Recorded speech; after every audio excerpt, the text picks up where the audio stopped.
So you need a dive mask, but why do they make them so hard to pick? Stay tuned to find out all the secrets that the scuba mask mega corporations don't want you to know.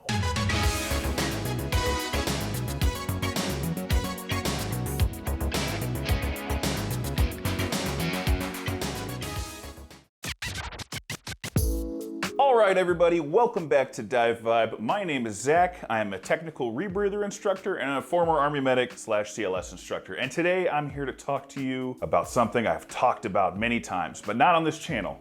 Masks. Now I worked in dive shops for about 10 years and helping people find their perfect mask is just part of the job. So let me see if I can help you today. So there's a lot of different types of masks out there and they boil down into a few different categories. You've got masks with frames, and you've got frameless masks. You've got dual lens masks, and you've got single lens masks. You've got masks with a purge, you've got masks without a purge. All right, we'll start off with my favorite. Frameless single lens masks. I love a good frameless mask. Frameless masks?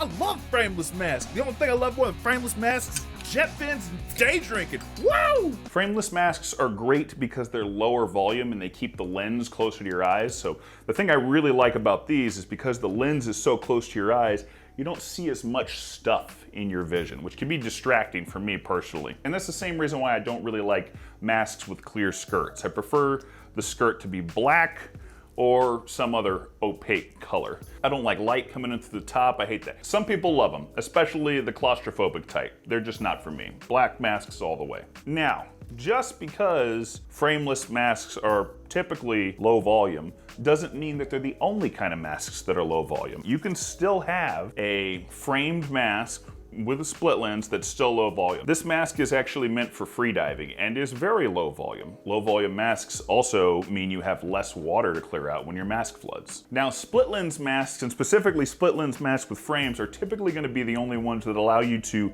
pop in prescription lenses. So if you need a prescription lens mask, these are probably going to be the most economical way to do it. Although this particular mask is not made for prescription lenses. I don't need prescription lenses, so I don't have a prescription mask laying around, unfortunately, to show you. Now, that being said, you can take any mask and send it off to a lab and have them bond your prescription to the inside of the lens. That works great. So basically, you can have prescription lenses in any type of mask you want. It just might cost you a little bit more. So if you want to spend less money, then you're going to be looking at a dual lens mask with a frame so that you can actually pop the lenses out and put prescription lenses in that match your prescription. I don't want to sit here all day and go on and on about the different types of masks because you're going to get pretty bored. So let's just talk about how to pick the best one. Well, the first thing you're going to want to look at is, do you look cool in it?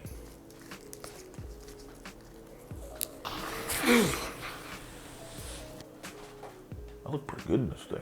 So anybody that tells you don't worry about how your mask looks, it's about how it fits and how it works. They're right, but I mean, it's your mask, it's on your face. You wouldn't buy sunglasses that look stupid, so why would you spend $100 or more on a mask and get something that you think looks stupid? That's dumb. So pick out the kind of mask that you think look good.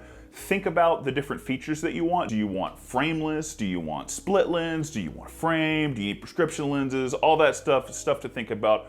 Once you figure that out and you figure out, okay, I want a frameless mask, or okay, I need a framed split lens mask, then what I would suggest you do next is head over to your friendly neighborhood dive shop and start trying on masks that fit that description. You might be thinking to yourself, Zach, the masks at the dive shop are way too expensive.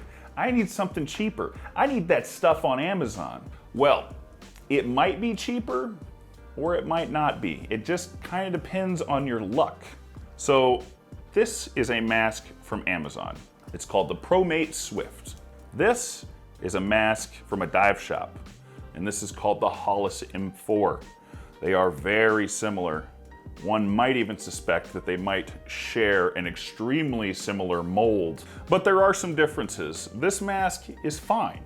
It works well. It's actually one of my favorite masks of all time. It's much less expensive. It costs like 30 bucks. I'll put a link down in the description. You can go check that out. But they're very obviously ripping off this mask, which is also ripping off the Scuba Pro frameless. So it's kind of just everybody ripping off everybody. You kind of have to decide where you stand on that subject morally. Because you're paying more for this mask. I believe this one's somewhere in the neighborhood of 80 bucks. I'll put prices and links and all that good stuff in the description. But you've got beefier rubber right here where the mask buckle attaches. You've got quality control, which is great, and you're paying for their R&D. You're also paying for the experience of going into a dive shop and making sure that you get the mask that fits. If you walk into our dive shop over at Jack's Diving Locker, we're gonna take you out to the pool, if at all possible, and make sure that the mask fits and doesn't leak, which is great. And there's no charge for that, and a lot of dive shops do that.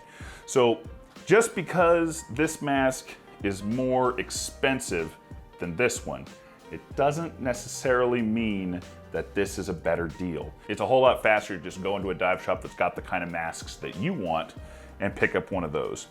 That being said, if I haven't convinced you, this mask is just fine. I like both of these masks, but this one is definitely a bit better built. Well, I've got you here. Let's talk about masks and technical diving, because when you start technical diving, you don't just carry one mask, you carry two masks. You need to carry a backup mask because if your mask were to break during the dive, you need to be able to read your computers and finish your deco. Unless you're Joe Tururi, who did like a 100-meter dive without a mask on just to prove that you could deco off of a HUD. But that guy's crazy. He's also a friend of mine. Love you, Joe. So how do you choose a mask for your backup? Well, typically I would suggest that it be a frameless, just because they kind of fold down nicer and can fit into your pocket a little bit easier. But what you should probably be doing is every time you get a new mask, take your old mask and throw it in as your backup. That way you know it works, you know it's been scrubbed, you know it doesn't fog up like crazy, because you don't want your backup mask to come out brand new and it hasn't been scrubbed and all that good stuff. Speaking of scrubbing masks, because I love you guys so much, I'll tell you my little secret. Now you have to be very, very careful with this, because if you have a cheap mask where the skirt isn't made out of silicone, you can actually light the mask on fire. And obviously exposing this thing to heat for too long would be bad, but you can actually clean the inside of your mask with a lighter. When you get these masks, the mold release agent that they spray into the mold before they inject the silicone into it kind of gets onto the lens and prevents it from fogging, so you need to get that out of there. And you can scrub it out with toothpaste or a magic eraser, or you can use a little fire scarecrow. Ugh. And what you'll notice is that you end up, because my mask has already been done, there's not much of it, but you end up with a bunch of this black crap on there. And basically what that is the stuff that you're trying to get off of it. So you could wipe it off, you could squirt a little Windex in there and clean it off, then rinse it off with water, because you don't want Windex in your eyes. That wouldn't be good.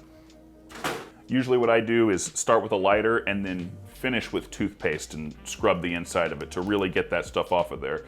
And once the mask is properly seasoned, as I like to call it, that's when the defogging really starts to work. You know, I barely even need to use defog in this mask. Usually I find that spit isn't the most effective defog, but with a properly clean mask, it does work. The defog companies definitely do not want me saying dangerous things like that. Speaking of which, if you want to know my favorite kind of defog, I like seed drops. I like it because it's easier to work with and it works just the same as all the others. They all work. It's all about scrubbing the mask and making sure that it's really buffed out on the inside. You don't have to do anything to the outside of the lens, by the way. All right, well, that's all I've got to say about that. If you've got any questions or you're looking for a mask recommendation or something like that, hit me up in the comments. I'm happy to help, and I love reading the comments from you guys. It's super fun to get feedback on these videos. Don't forget to like and subscribe to feed the algorithm, and if you'd like to support the channel, Patreon's a great place to do that. There's a link down in the description. You can support the channel for $5 a month. Thanks so much for diving with me today, and I'll see you in the water.